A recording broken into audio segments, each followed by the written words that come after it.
శ్రీమాత్రే నమ. జయ గురు దత్తాత్రేయ నమ. ఈ వీడియోలో మనం వృషభ రాశి వారికి జూన్ 7వ తారీఖు నుంచి 13వ తారీఖు మధ్యలో జరగబోయే వార ఫలాలు పరిశీలిద్దాం. ప్రధానంగా ఈ వారమంతా కూడా రాశి యందే రవిగ్రహ సంచారం.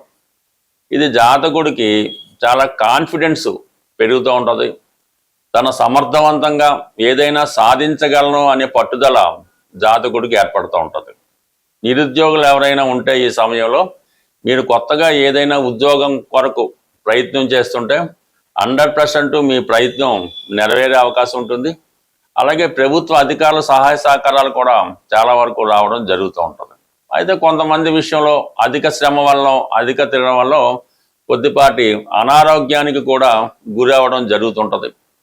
అలాగే మరి రాష్ట్రాధిపతిగా ఉన్నటువంటి శుక్రుడు ఈ వారం 8వ తారీఖు నుంచి తృతీయ స్థానంలో ఉన్నటువంటి గురు భగవానుడితో కలిగిపోతున్నాడు. ఇది మీరు ఏదో ఒక శుభకార్యం నిమిత్తం ఏదో ఒక గొప్ప ప్రయత్నం కోసం మీరు చేసే ప్రయత్నాలు చాలా వరకు నెరవేరుతాయి. ఈ సమయంలో మీ దగ్గర బంధువుల్ని చాలా వరకు కలుసుకొని వారిని ఏదో ఒక విషయంలో మీరు వాళ్ళని ఆహ్వానించడం కానీ వారి సలహా తీసుకోవడం కానీ జరిగే అవకాశం ఉంది.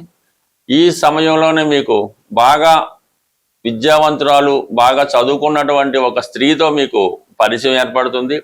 వారి సూచనలు సలహాలతో మీలో ఉన్నటువంటి తప్పులను ఏమైనా సరిదిద్దుకొని మీ జీవితాన్ని మంచి గమ్యానివో మంచి మార్గంలోకి మారే అవకాశం ఉంటుంది. బట్ ఏదైనా ఆ స్త్రీ వల్ల మీ జీవిత గమనం మారబోతుంది. మరి కొంతమందికి ఏదైనా వివాహ ప్రయత్నాలు చేస్తున్న వాళ్ళకి చాలా వరకు ఈ ప్రయత్నం మీ వివాహ ప్రయత్నాలు చాలా వరకు ఒక మంచి సాంప్రదాయ కుటుంబంలో ఉన్నటువంటి వధువు కానీ వరుడు కానీ రావడం వల్ల వివాహపరంగా మీకు ఉన్నటువంటి సమస్యలు కూడా సాల్వ్ అవుతాయి. త్వరలో ఒక పెళ్లి సంబంధం కూడా మీకు కుదిరే అవకాశం ఉన్నది. ఏదైనా ఒక మంచి మిత్రుల సహకారంతో మీ జీవితం ముందడుగు వేసే అవకాశం ఉంది. ఎవరు ఏమి చెప్పినా అది జాగ్రత్తగా ఆలోచించి ఏది మంచి ఏది చెడు అని ఆలోచించి నిర్ణయం తీసుకోవడం అనేది మీ విజ్ఞతను బట్టి ఆధారపడి ఉంటుంది. ప్రధానంగా ఈ రాశి వారికి ధనస్థానం లాభస్థానం రెండు కూడా అనుకూలంగా ఉండడం జరిగింది. ప్రధానంగా ధనస్థానంలో ఉన్నటువంటి బుధగ్రహం మీకు అటు వ్యాపార పరంగా కానీ మీ వాక్చాతుర్యం వల్ల కానీ మీ తెలివితేటల వల్ల కానీ ఆర్థిక పరంగా ధన సంపాదన పెరిగే అవకాశం ఉంది.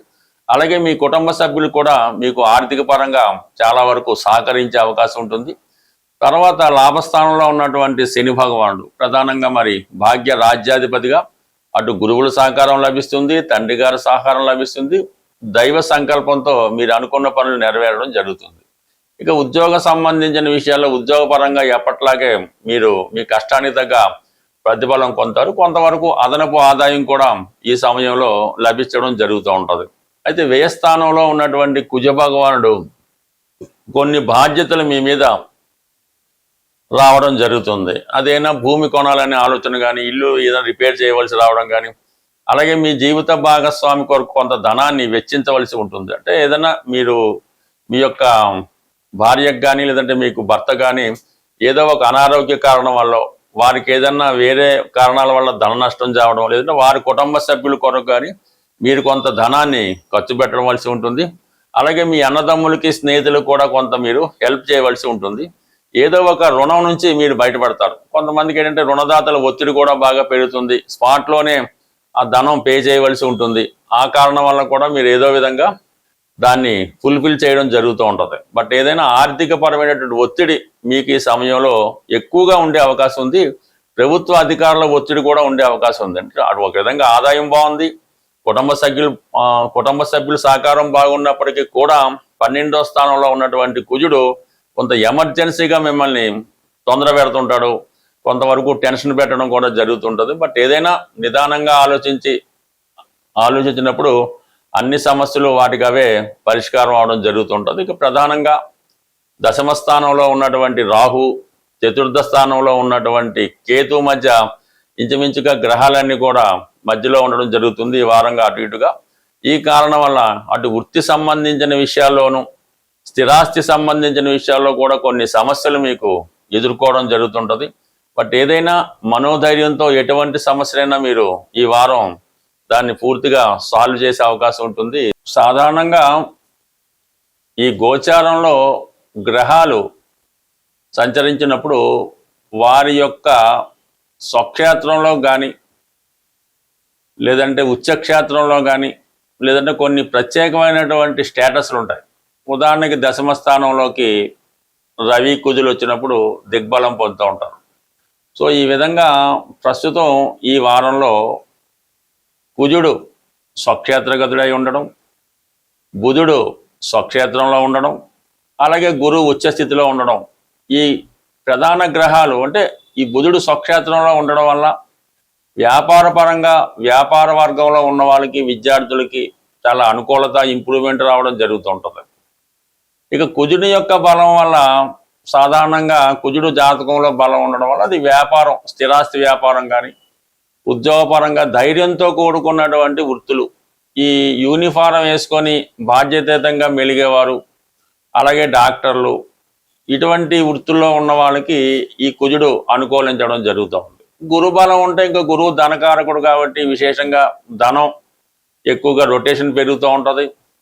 అలాగే ఈ భక్తులు, పుణ్య కార్యక్రమాలు, దేవాలయాలు, దేవస్థానాలు విపరీతమైన రద్దీతో ఉండడం జరుగుతూ ఉంటుంది. ఖరీదైనటువంటి వస్తువుల యొక్క వాల్యూ పెరుగుతూ ఉంటుంది. అంటే గోల్డ్, సిల్వరు మొదలగు మెటల్స్ యొక్క వాల్యూ పెరుగుతూ ఉంటుంది.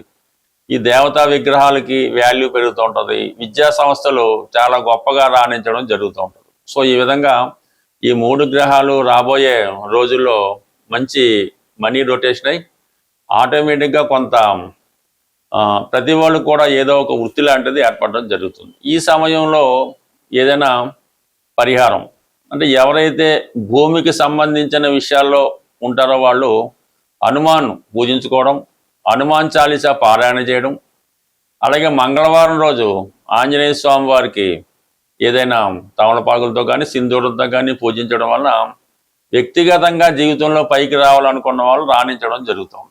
ఇంకా వ్యాపార పరంగా అభివృద్ధి చెందాలనుకున్న వాళ్ళకి బుధుడు, సో ఈ బుధుడు మరి ఆకుపచ్చ రంగుకు ప్రాధాన్యత ఇస్తుంటాడు కాబట్టి ఈ బుధవారం రోజు వెంకటేశ్వర స్వామి టెంపుల్లో కానీ విఘ్నేశ్వర టెంపుల్లో కానీ వెంకటేశ్వర స్వామికి అయితే తులసి దళాలతో అర్చించి విష్ణు సహస్రనామ పారాయణం చదవడం వల్ల అది కళ్యాణం కాని వారికి, వివాహం కాని వారికి జరుగుతూ ఉంటుంది. ఇక విద్యా విషయాల్లో, వ్యాపార విషయాల్లో గణపతికి బుధవారం రోజు గరికతో అర్చన చేసి అటుకులు నైవేద్యంగా పెట్టడం వల్ల విద్యార్థులు విపరీతంగా రాణించగలుగుతారు. వ్యాపార పరంగా కూడా బాగుంటుంది అన్నమాట. అలాగే గురుగ్రహం ఇప్పుడు బలంగా ఉన్నాడు కాబట్టి గురు అనుగ్రహం పొందాలంటే కంప్లీట్గా మీకు ఎవరైతే విద్య నేర్పుతారో ఆ గురువుని కానీ తల్లిదండ్రులను కానీ అది పూజించవచ్చు, వాళ్ళని గౌరవించవచ్చు, వాళ్ళని సత్కరించవచ్చు. వారికి ఏ ఇబ్బంది లేకుండా తీర్చగలిగే స్తోమత ఉన్న వాళ్ళు తీర్చవచ్చు, లేనివారు వారికి కనీసం గురువారం రోజైనా వాళ్ళ అవసరాలకి ఏదో విధంగా సర్వీస్ చేయడం వల్ల, అలాగే ప్రధానంగా ఈ గురువు యొక్క సంకల్పం పొందాలంటే దక్షిణామూర్తి ఒకటి ఆలోచన. అంటే ఏదైనా ఒక్కొక్క గ్రహానికి ఒక్కొక్క దైవం, అలాగే వీళ్ళని పూజించడం వల్ల మన సమస్యలకి శాశ్వతంగా పరిష్కారం ఉంది. అంటే గోచారంలో చెప్పిన ఫలితాలు జరగాలంటే అది మీ జన్మ జాతకంలో కూడా ఆ ఫలితం ఉంటేనే గోచార ఫలితం మీకు ఇవ్వగలుగుతుంది. మీ జాతకంలో, జన్మ జాతకంలో లేని ఫలితం ఈ గోచారంలో వచ్చే గ్రహాలు మీకు ఇవ్వలేకపోతుంటాయి. అంటే ఈ గోచార ఫలితం ఏంటంటే మీ జాతకంలో ఉన్న ఫలితాలను అందించడమే, అది మంచి కానీ చెడు కానీ. సో ఇక సంపూర్ణంగా మీకు పూర్తి సమస్యలకు పరిష్కారం కావాలంటే మీ జన్మ జాతకం ఇంపార్టెంట్. దాని ప్రకారం ఎవరైనా జ్యోతిష్కులను చూపించి తగువేదండి పరిహారం, అంటే మీకు మీరు చేసుకునే పరిహారం మాత్రమే ఈ కలియుగంలో వర్కౌట్ అవుతుంది తప్ప మీ తరపున ఇంకెవరు పరిహారం చేసినా అది 100కి 100 ఉపయోగం అయితే ఉండదు. ఏదో 5% 10% ఉపయోగం ఉంటే ఉండొచ్చు. ఏదైనా మీ యొక్క సమస్యల్ని మీరే మీ వ్యక్తిగతంగా చేసుకుంటేనే ఆ సమస్యకి పరిష్కారం దొరుకుతుంది. స్వస్తి.